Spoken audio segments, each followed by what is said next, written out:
시편 127편 1절에서 5절까지입니다.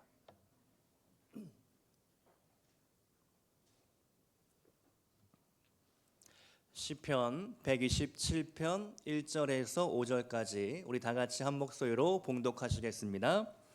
여호와께서 집을 세우지 아니하시면 파수 헛되며 여호와께서 성을 지키지 아니하시면 파수꾼의 깨어 있음이 헛되도다.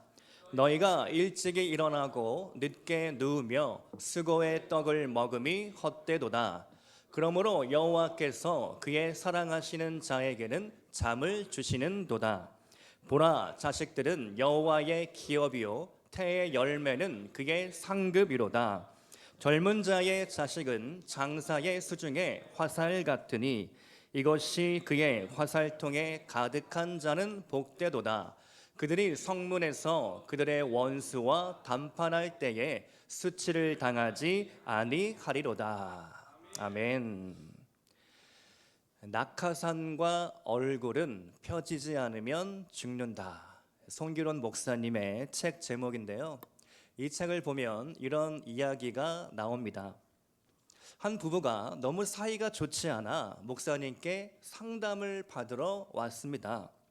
목사님은 부부관계 회복을 위해 그림 언어로 서로를 표현해 봅시다. 이런 과제를 내주었습니다.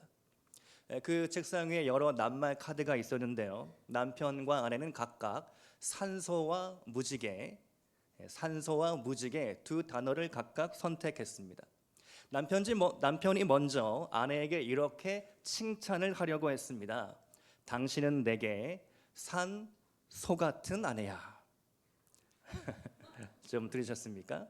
산소 같은 아내라고 해야 되는데 그만 산소 같은 아내야 이렇게 해버리고 말았습니다. 그 다음이 더 큰 문제였는데요. 이 말을 들은 아내가 남편에게 이렇게 말합니다. 당신은 내게 무지 개 같은 남편이야. 산소와 무지개 아주 아름다운 그림 언어가 망쳐지고 말았다는 웃지 못할 이야기입니다. 낙하산도 얼굴도 펴져야 살아납니다. 자살을 거꾸로 읽으면 살자가 되죠. 아무리 절망적인 상황이 우리 가운데 있어도 살면 사라지는 게 인생입니다. 우리는 웃음을 만병통치약이라고 부르죠. 웃으면 복이 온다고도 말합니다. 그래서 요새는 웃음요법, 웃음치료사도 등장을 했습니다. 우리 가정에서 부모가 인상을 팍 쓰고 있으면 분위기가 아주 화기애매해집니다. 그런데 부모가 웃으면 그날 집안 분위기는 화기애애해질 수 있는 것이죠. 성경은 우리에게 이러한 가정의 소중함을 가르치고 있습니다. 아브라함이 믿음의 조상인데요.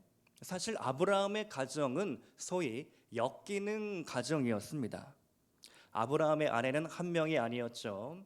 아브라함의 본처 사라가 있고 첩 하갈이 있고 사라가 죽은 뒤에 또 다른 아내를 맞이했는데 그두라라는 아내가 있었습니다. 본처 사라는 첩 하갈을 집에서 내쫓습니다.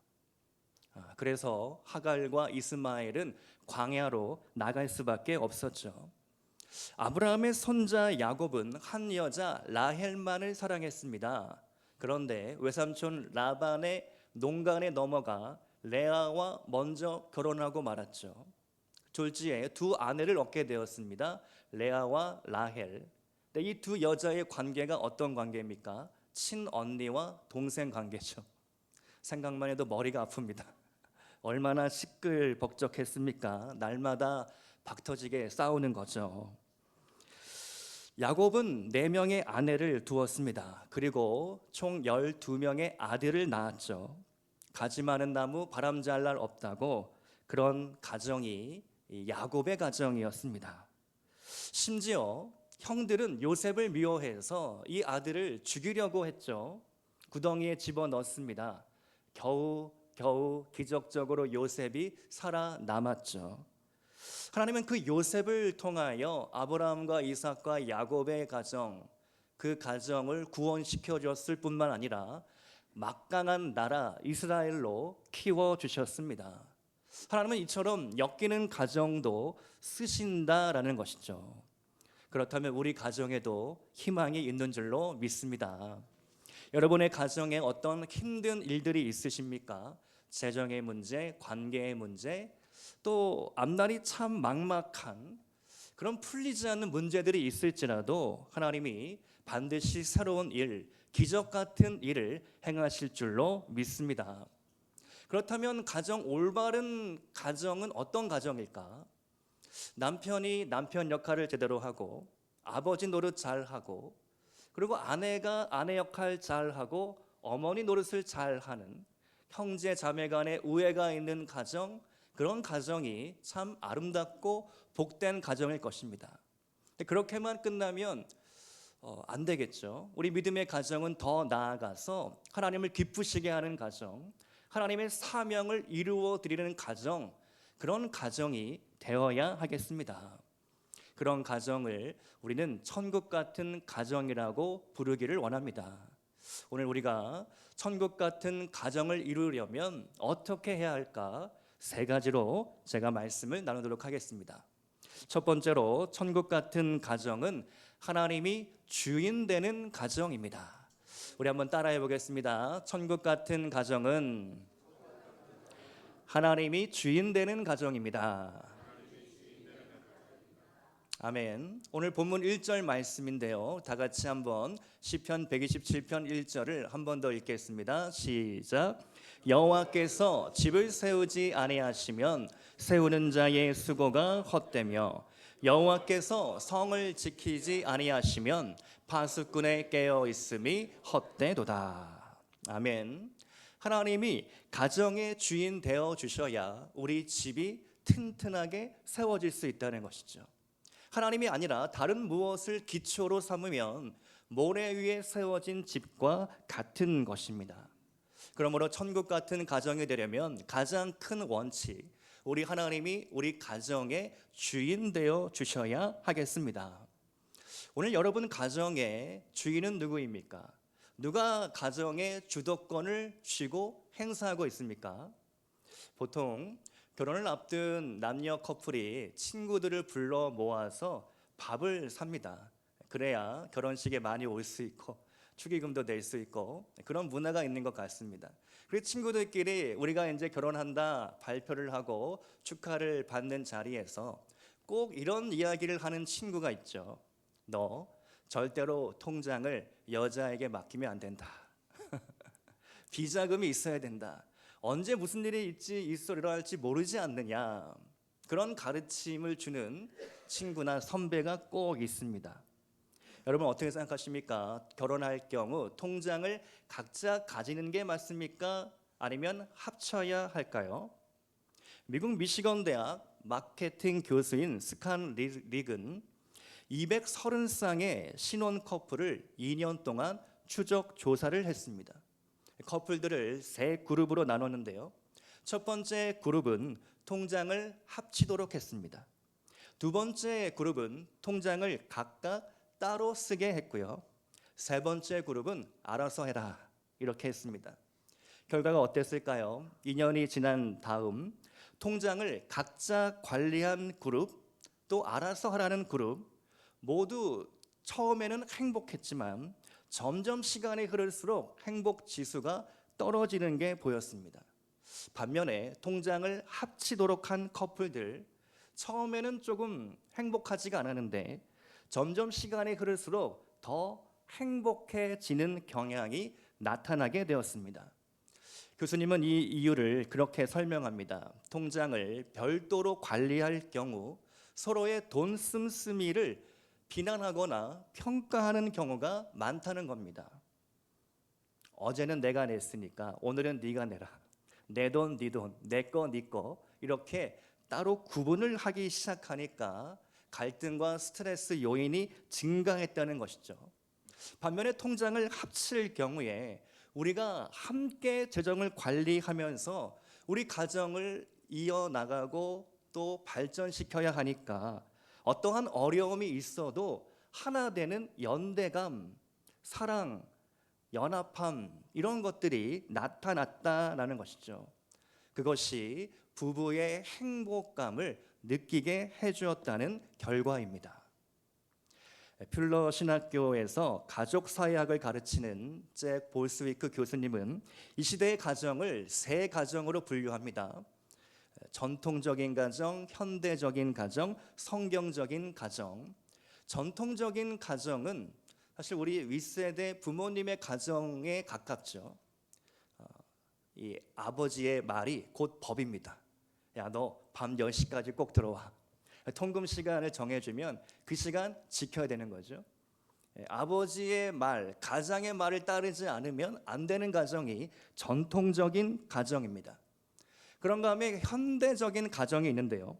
이 가정에서는 평등하게 모든 구성원들이 자기 의견을 말할 수가 있습니다. 모두가 다 주인이 될 수 있는 거죠. 저희 집도 가끔 밖에서 식사를 해결해야 할 때가 있는데요. 어떤 때는 네 식구 모두 먹고 싶은 음식이 다 다릅니다. 그러면 대체 어디로 가야 하냐? 의견 일치가 안 돼서 막 20분, 30분 헤매는 경우도 있습니다. 현대적인 가정은 엄격하지는 않지만 대신에 가끔 혼란과 무질서가 야기될 수도 있다는 거죠. 그런데 성경적인 가정의 주인은 하나님입니다. 하나님이 가정의 주인 되실 때에 분명한 질서와 자유가 공존할 수 있다는 것이죠. 왜냐하면 하나님은 질서의 하나님, 성경적인 질서는 우리에게 자유와 평안과 기쁨을 주기 때문입니다. 우리 하나님이 가정의 설계자이시죠. 가정은 하나님의 아이디어입니다. 창세기 2장 24절 말씀인데요. 이러므로 남자가 부모를 떠나 그의 아내와 합하여 둘이 한 몸을 이룰지로다. 둘이 하나 되는 것, 그것이 성경적인 부부, 성경적인 가정의 모습입니다.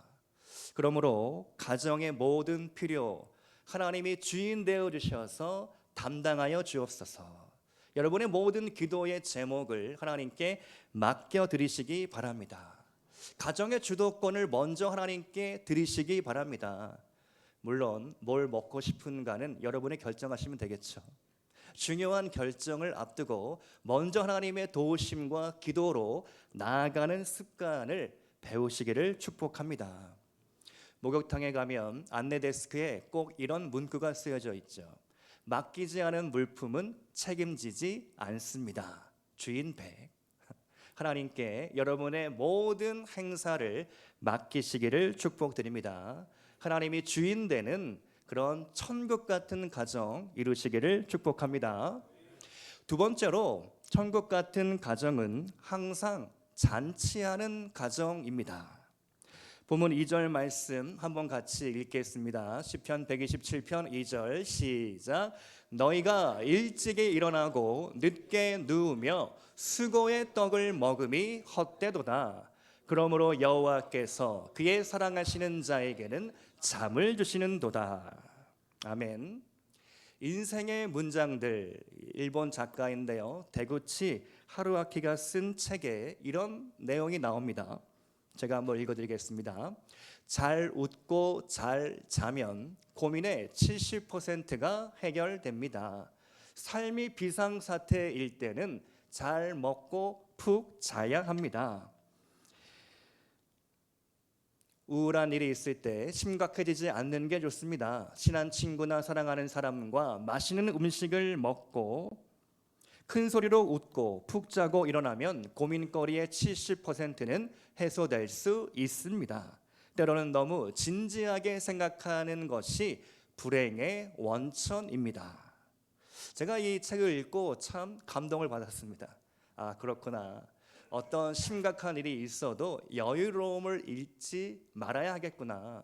잘 먹고 잘 웃고 잘 자는 것, 어쩌면 그것이 우리의 행복을 가져다 주는 가장 사소한 일이 될 수도 있다는 것이죠. 사랑하는 성도 여러분, 죽고 사는 문제가 아니라면 큰 고민에 빠질 이유가 없습니다. 어쨌든 지나갈 것입니다. 잘 될 것입니다. 긍정하고 좋은 면을 먼저 바라보시기 바랍니다. 우리 가정에 살다 보면 예상치 못한 사건, 사고가 일어나죠. 그래도 꼭 해답이 있다는 것이죠. 답은 정해져 있는데 다만 우리가 아직 찾지 못했을 뿐입니다. 제가 어렸을 때 기억인데요. 한 번은 외삼촌 집에 놀러 갔습니다. 그때 당시에 서울 강북에 경희대 밑에 회기동이었던 것으로 기억이 나는데요. 외갓집에 가면 식구들이 참 북적북적대고 많았습니다. 근데 그날 놀러 가니까 웬 창고 바닥 같은 데서 불판을 피워놓고 고기를 구워 먹고 있었습니다. 그런데 불판 위에 올려진 고기가 난생 처음 보는 고기였습니다. 삼겹살이나 목살이 아니라 소고기도 아니라 특수 부위 같은 걸로 기억이 납니다. 난생 처음 보는 고기니까 입맛에 맞지 않아서 고생했던 기억이 나는데요. 그때 제가 놀랐던 것은 그렇게 비싼 소고기도 아니었는데 외갓집 식구들이 다 한자리에 모여 왁자지껄 떠들고 웃고 함께 즐겁게 행복했던 기억이 지금도 납니다. 가끔 주일날 저녁 저희 집에서도 식탁 위에 캠핑용 불판을 꺼내서 고기를 구워 먹을 때가 있습니다. 그러면서 가족과 함께 한 주간의 피로를 싹 풀어내는 것이죠. 고기에 대한 이런 명언이 있습니다. 기분이 저기압일 때는 고기 앞으로 가라. 일리가 있죠. 저기압일 때 고기 앞으로 가라. 여러분, 왜 이렇게 우리가 일을 열심히 합니까? 가족 때문이죠. 식구들 먹여 살리려고 일합니다. 근데 만일 그 일 때문에 가족의 평안과 화목함이 깨진다면, 가족을 잃어버린다면 우리는 훗날 내가 성공했노라라고 말할 수 없을 것입니다. 성경은 이에 대해서 분명히 경고하고 있죠. 오늘 본문 말씀도 일찍 일어나 늦게 누우며 수고의 떡을 먹음이 헛되도다. 잠언 17장 1절 말씀을 한번 볼까요? 같이 한번 읽겠습니다. 마른 떡 한 조각만 있고도 화목하는 것이 제육이 집에 가득하고도 다투는 것보다 나으니라. 차라리 덜 먹고 덜 벌어도 가정의 행복과 가정의 화목함을 지켜라. 그것이 성경적인 가정관입니다.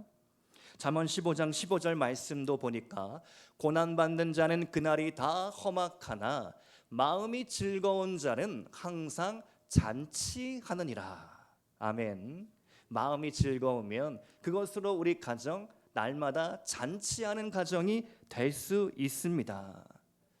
마음을 즐겁게 먹고 서로 사랑하시기 바랍니다. 잘 웃고 잘 먹고 잘 자시기를 축복합니다.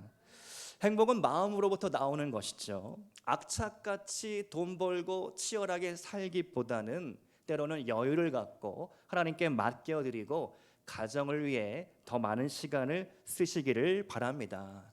천국 같은 가정은 항상 잔치하는 가정입니다. 오늘 주일 저녁 가족과 함께 잔치해 보시기를 축복합니다. 세 번째로 천국 같은 가정은 세상을 이기는 가정입니다. 트로트 가수가 꾸민 한 고등학생 친구가 있었습니다.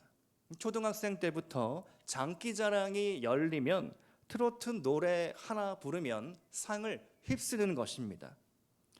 과연 목소리가 허스키한데다 구성진 노랫소리가 상당히 매력적인 친구였습니다. 그런데 부모님은 이 아이가 판소리를 전공해 대학에 가기를 희망했습니다. 지금 바로 트로트 가수로 데뷔를 하느냐, 아니면 좀 더 공부하고 실력을 쌓아서 나아가느냐.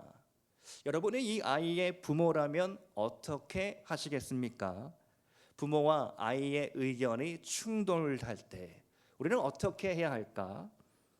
소통 전문가로 불리는 김창옥 씨에 따르면 부모는 자신의 의견을 말하되 자녀를 지지해주고 밀어주는 게 맞다고 합니다. 사실 부모 입장에서는 이러다가 우리 아이가 잘못되는 건 아닐까, 자녀의 인생이 틀어지거나 망쳐지거나 시간 낭비하는 것은 아닐까, 다른 아이보다 뒤처지는 것은 아닐까, 온갖 염려와 걱정이 찾아오는 것이죠. 그런데 자녀가 하고 싶을 때 비록 좋은 결과가 나오지 못하더라도 아이는 부모가 나를 믿어주고 신뢰해 주었다는 것, 그것만으로 상당한 안정감을 느끼고 자신감을 갖게 된다는 것이죠. 그러면서 김창호 씨가 말하기를 아이에게 실수할 기회를 줘도 괜찮습니다. 무릎이 까질 기회를 주어야 합니다. 라고 말하는 것이죠. 여러분, 우리가 자녀를 키울 때 마치 단 한 번의 실수로 인생이 망쳐질 것처럼 말하는 경우가 있습니다. 물론 이 아이가 트로트 가수가 되지 못할 수도 있겠죠. 그런데 한번 도전해 본 것, 내가 그 일을 한번 해본 것, 그것이 그 아이에게는 엄청난 자산이 될 수도 있다라는 사실입니다.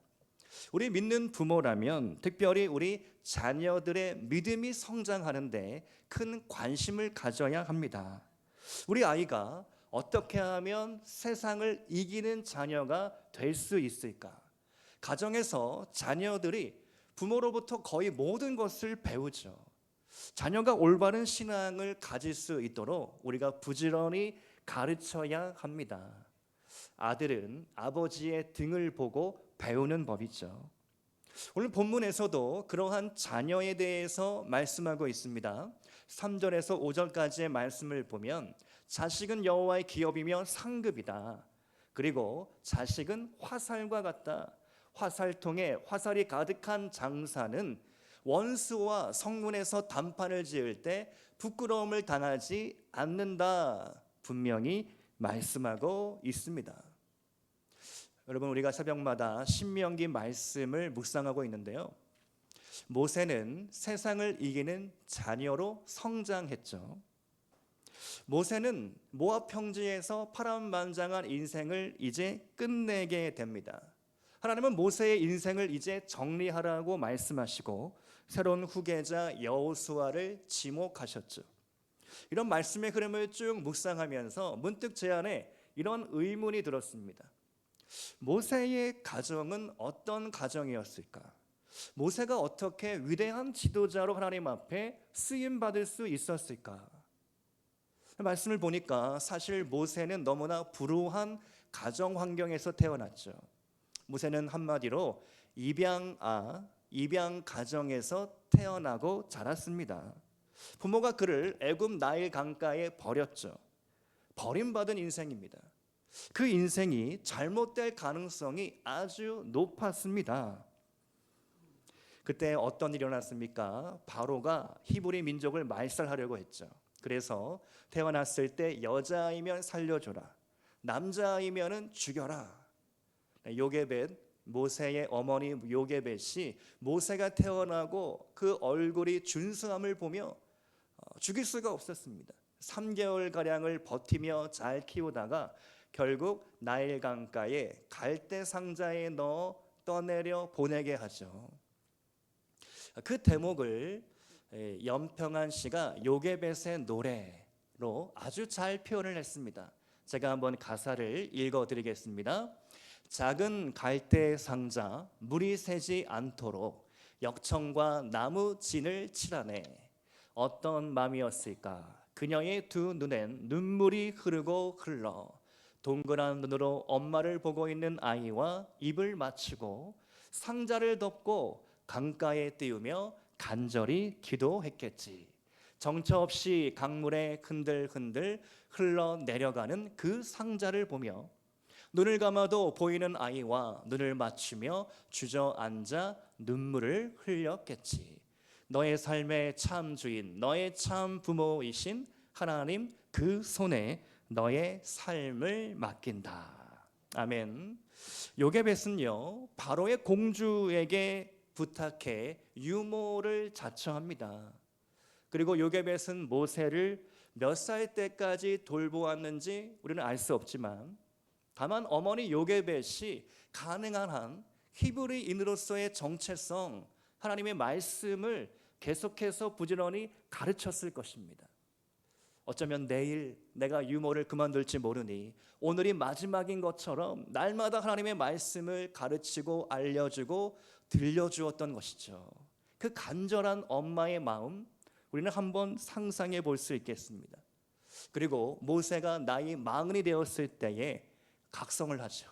내가 히브리인인데 히브리 동포를 도와주어야 되겠다.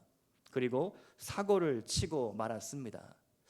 모세 안에는 히브리인의 DNA가 있었던 것이죠. 이집트 왕자로서 당대 최고의 교육을 받았지만 그 마음은 달라지지 않았습니다. 어머니의 교육을 통해 자신의 정체성, 내가 해야 할 사명을 알고 있었던 것이죠. 그리고 40년 광야 시간을 지낸 후에 때가 되었을 때에 출애굽의 지도자로 쓰임받게 되었습니다. 애굽이라는 당대 최강의 제국 앞에, 바로 앞에 맞설 수 있었던 것, 바로 그것이 가정으로부터, 어머니 요게벳의 교육으로부터 나왔음을 우리는 깨닫게 됩니다.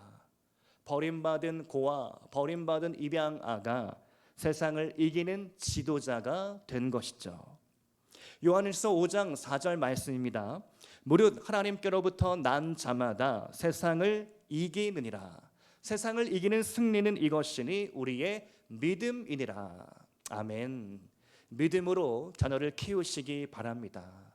우리 자녀 지금은 사고치고 지금은 어렵고 힘든 일들이 있을지라도 반드시 하나님께서 돌보시고 말씀으로 양육할 때 위대한 지도자, 하나님께 쓰임받는 세상을 이기는 자녀들이 될 줄로 믿으시기를 축복합니다.